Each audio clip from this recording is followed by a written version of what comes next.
नमस्कार साथियों, आप सभी का स्वागत है आपके अपने यूट्यूब प्लेटफॉर्म स्टडी होट पर। तो कैसे हैं आप सभी?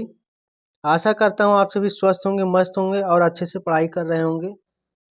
जैसा कि आप सभी को पता ही है, यूपी ट्रिपल एस सी पेट 2023 का जो परीक्षा की डेट है, संभावित डेट 28-29 अक्टूबर है।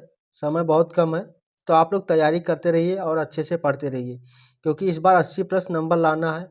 अगर 80 प्लस नंबर आते हैं तो आप लोग जितने भी परीक्षा इसके द्वारा आयोजित किए जाएंगे, सभी में आप लोग एलिजिबल रहेंगे और परीक्षा में फॉर्म डाल सकते हैं।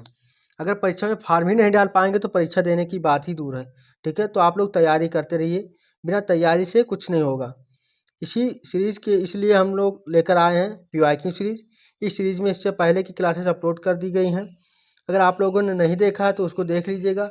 इस सीरीज़ में हम लोग क्या देखते हैं, टॉपिक वाइज, सब्जेक्ट वाइज जो जितने भी टॉपिक से जितने भी प्रश्न पूछे गए हैं अभी तक आयोग द्वारा, उन सब का एक ही जगह पे हम लोग संग्रह लेकर आते हैं और आप लोग को टॉप 20 क्वेश्चंस करवा देते हैं, जो कि मोस्ट रिपीटेबल होते हैं, बार बार पूछे जाते हैं प्रश्न। उन्हीं प्रश्नों को यहाँ पर लिया गया है। तो आज की इस क्लास में हम लोग देखेंगे स्थानीय निकाय तथा पंचायती राज को। अगर हम बात करें पंचायती राज की, तो अभी जो 2022 पेट के थ्रू से जो वैकेंसी आई थी बीडीओ की, जिसको बीपीओ बोलते हैं, बीपीओ या फिर बीडीओ की, तो इसमें सीधा अभी सिलेबस चेंज हुआ है। तो इसमें सारे सिलेबस में दे दिया है पंचायती राज को।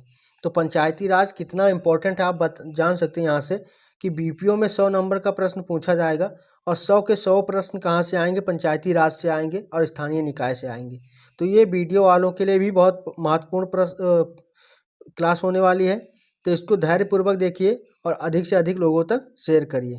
तो आज हम लोग आज की क्लास की शुरुआत करते हैं और देखते हैं स्थानीय निकाय तथा पंचायती राज के टॉप मोस्ट 20 प्रश्नों को।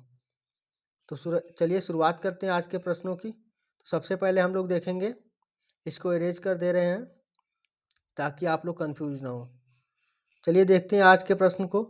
आज का पहला प्रश्न कहता है, त्रिस्तरीय पंचायती राज व्यवस्था का विचार किसने रखा था?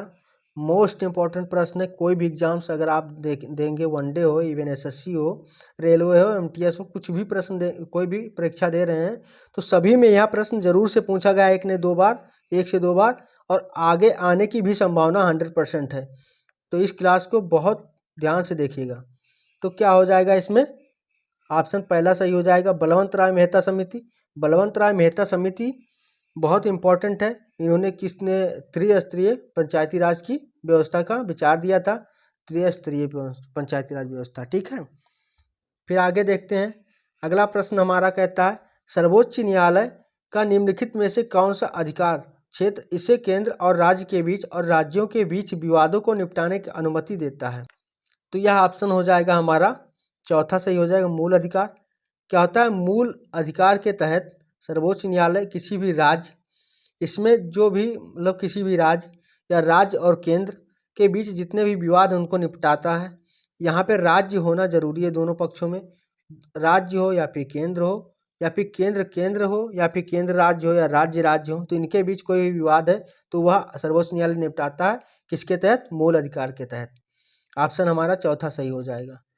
आगे देखेंगे, अगला प्रश्न हमारा कहता है, भारत में पंचायती राज व्यवस्था इसके अंतर्गत रखी गई है।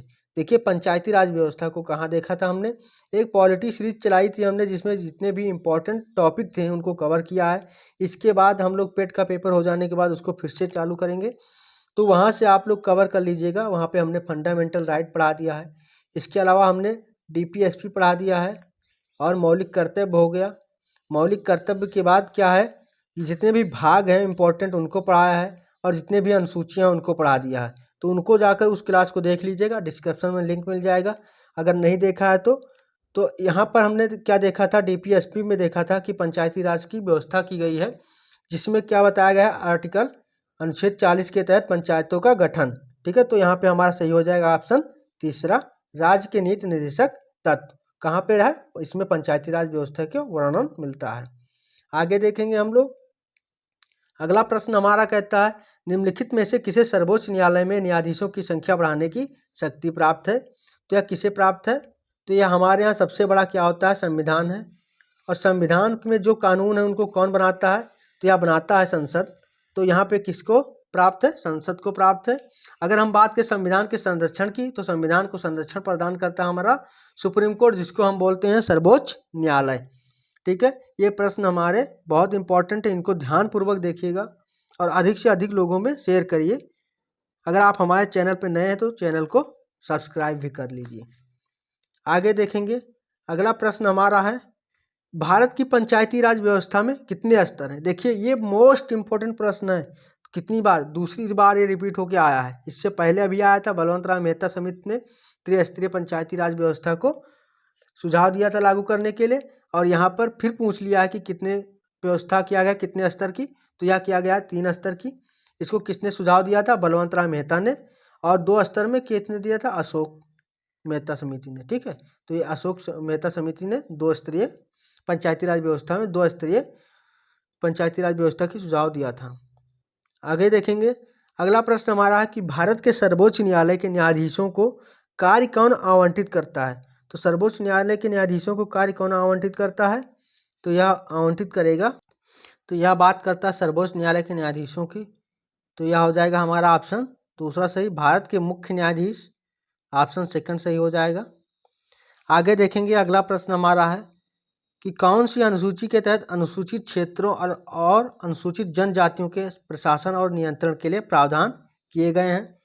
तो देखिए अनुसूची के बारे में हमने एक क्लास लिया था और ट्रिक से बताया था आप लोगों को कि कौन सी अनुसूची में क्या है। तो इस ट्रिक से देखने के लिए क्लास के डिस्क्रिप्शन में जाइएगा, वहाँ से लिंक मिलेगा, तो उस वहाँ से देख लीजिएगा अनुसूची वाली क्लास को। तो हमने बताया था अनुसूची 5 और 6 में क्या दिया है, अनुसूचित क्षेत्रों और अनुसूचित जनजातियों के प्रशासन के बारे में। तो यहाँ पे हमारा क्या हो जाएगा, ऑप्शन 5वां सही हो जाएगा। और 5 के बाद हमने बताया था 6ठे में भी अनुसूचित क्षेत्रों और अनुसूचित जनजातियों के प्रशासन और नियंत्रण के बारे में ही बताया गया है। तो इसमें कैसे बताया गया है? तो इसमें फिक्स है, यहाँ पे क्या था, ओवरऑल इंडिया के बारे में बताया गया है। और 6 क्या है, फिक्स है। 6 हमारा फिक्स है, कितने राज्यों के लिए? 4 राज्यों के लिए। जैसे आप लोग तैयारी कर रहे हैं और आप लोग जब घर जाते हैं तो आप लोगों के मित्र जो मिलते हैं तो क्या बोलते हैं, अमे मित्र क्या कर रहे हो? तो ये अमे मित्र के लिए फिक्स है हमारा 6ठा अनुसूची। अमे मित्र से क्या हो जाएगा हमारा, आ से हमारा आ से हो जाएगा हमारा असम। ठीक है, और फिर में से हमारा क्या हो जाता है, मिजोरम। सॉरी, अमे में से हमारा मेघालय, और फिर मी से मिजोरम। ठीक है, और त्रा से हमारा हो जाएगा त्रिपुरा। तो इसको याद रखिएगा, ये बहुत बार प्रश्न पूछा गया है, एक बार तो पीसीएस में भी पूछा गया है। ठीक है, तो इसको याद रखना। आगे देखेंगे, अगला प्रश्न हमारा कहता है सर्वोच्च न्यायालय के न्यायाधीश की आयु तक किस आयु तक पद धारण कर सकता है? तो यह कितने आयु तक? तो यह हो जाएगा 65 वर्ष की आयु तक अपने पद को धारण कर सकता है, 65 ईयर्स। तीसरा ऑप्शन सही हो जाएगा। अगर हम बात करें वर्तमान में मुख्य न्यायाधीश कौन है हमारे यहाँ के, तो कौन हो जाएंगे इस समय प्रेजेंट टाइम में कौन है मुख्य न्यायाधीश? डी.वाई. चंद्रचूड़। कौन है? डी.वाई. चंद्रचूड़ जी। ठीक है, इसको याद रखना। आगे देखेंगे, अगला प्रश्न हमारा कहता है पंचायती राज को पहली बार 2 अक्टूबर 1959 को किस जिले में पेश किया गया था? तो किस जिले में पेश किया गया था? बहुत बार बता चुके हैं इसको हम कि राजस्थान के कहाँ से शुरुआत हुआ था, राजस्थान के नागौर से। तो ऑप्शन तीसरा सही हो जाएगा हमारा, नागौर से। ठीक है, तीसरा ऑप्शन सही हो जाएगा। आगे देखेंगे, अगला प्रश्न कहता है निम्नलिखित में से कौन सा अनुच्छेद पंचायतों में सीटों के आरक्षण से संबंधित है? तो पंचायतों में सीटों के आरक्षण से संबंधित कौन सा अनुच्छेद हो जाएगा? यह हमारा हो जाएगा ऑप्शन सेकंड, अनुच्छेद 243E। सेकंड ऑप्शन सही हो जाएगा।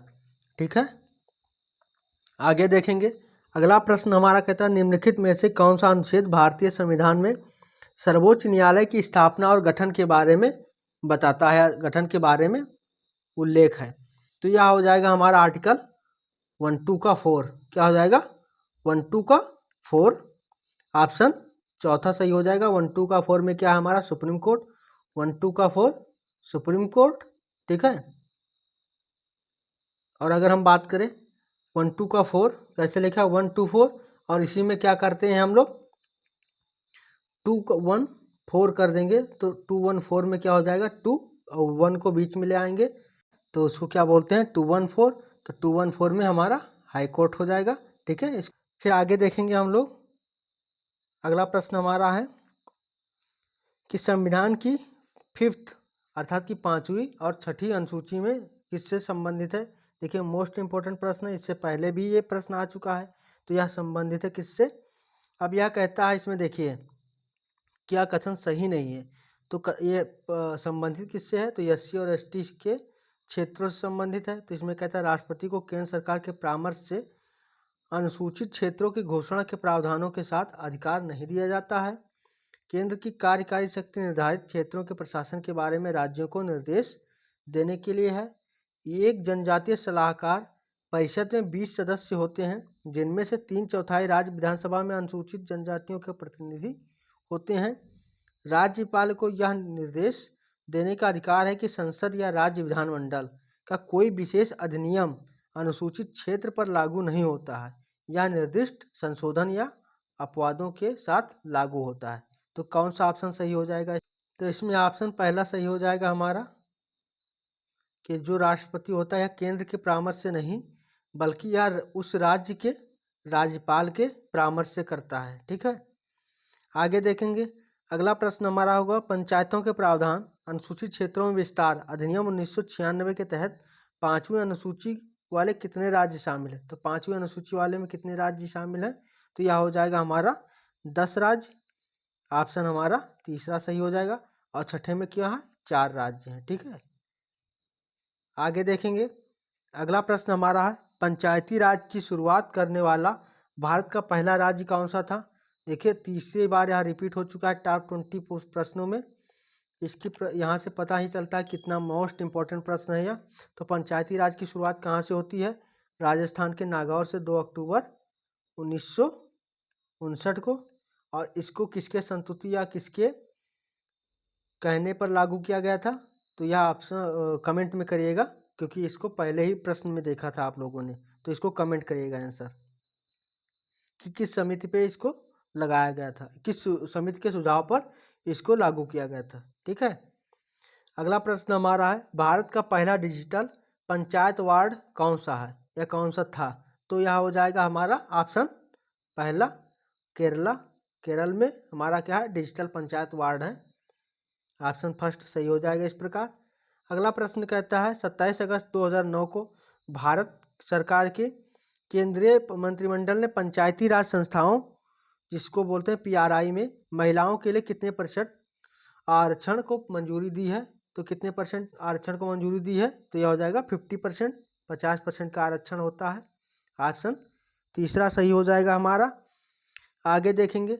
अगला प्रश्न हमारा कहता है पंचायती राज प्रणाली को भारतीय संविधान में कौन से संविधान संशोधन द्वारा औपचारिक रूप दिया गया था।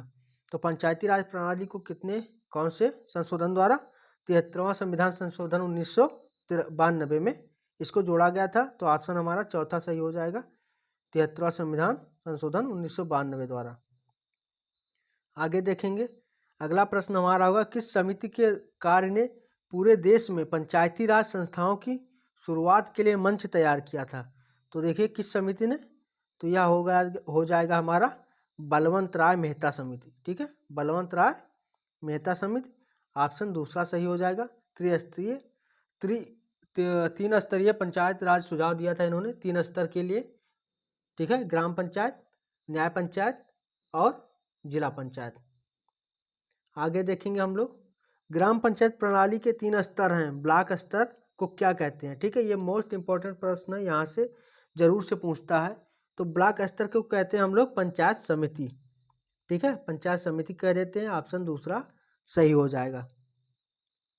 यह हमारा लास्ट प्रश्न होगा भारत में पंचायती राज की त्रिस्तरीय प्रणाली में कौन सा स्तर नहीं है। देखिए मोस्ट इंपॉर्टेंट प्रश्न है। त्रिस्तरीय में क्या है बताया था अभी, ग्राम पंचायत है। त्रिस्तरीय में ग्राम पंचायत, पंचायत समिति और जिला परिषद, लेकिन हमारा नगर परिषद नहीं है। ठीक है, तो ऑप्शन हमारा चौथा सही हो जाएगा। और इसको सुझाव किसने दिया था, बलवंत राय मेहता समिति ने। अगर हम बात करें 2 स्तरीय की, तो 2 स्तरीय की बात सुझाव दिया था अशोक मेहता समिति ने। अब देखिए इसको याद करने के लिए अशोक में 2 छुपा हुआ है, तो 2 से 2 याद रखिएगा, ठीक है। तो यह मोस्ट इम्पोर्टेंट टॉप 20 प्रश्न थे जो हमारे प्रीवियस ईयर में पूछे गए थे। इसको एक बार फिर से रिवाइज कर लीजिएगा, यहाँ से आने की प्रश्नों की संभावना बहुत ज़्यादा है, तो इसको रिवाइज कर लीजिएगा और अपने दोस्तों में ज़्यादा से ज़्यादा शेयर करिएगा। तो आज की क्लास यहाँ तक ही थी, तब तक के लिए पढ़ते रहिए, मस्त रहिए और अच्छे से पढ़ाई करिए, क्योंकि 80+ स्कोर लाना है तो पढ़ाई करना पड़ेगा, ठीक है। और यह सीरीज़ आप लोगों के लिए बहुत कारगर साबित होने वाली है। तो यहाँ से जितने भी क्लास इस सीरीज़ के हैं सभी को देखिएगा, एक भी क्लास को मिस मत करिएगा। अगर कोई भी क्लास मिस हो गई है तो उसका लिंक डिस्क्रिप्शन में, वहाँ से जाकर देख लीजिएगा। तब तक के लिए पढ़ते रहिए। कल फिर मिलते हैं इसी टाइम पर एक नए क्लास और नए टॉपिक के साथ। तब तक के लिए मस्त रहिए। धन्यवाद। जय हिंद, जय भारत।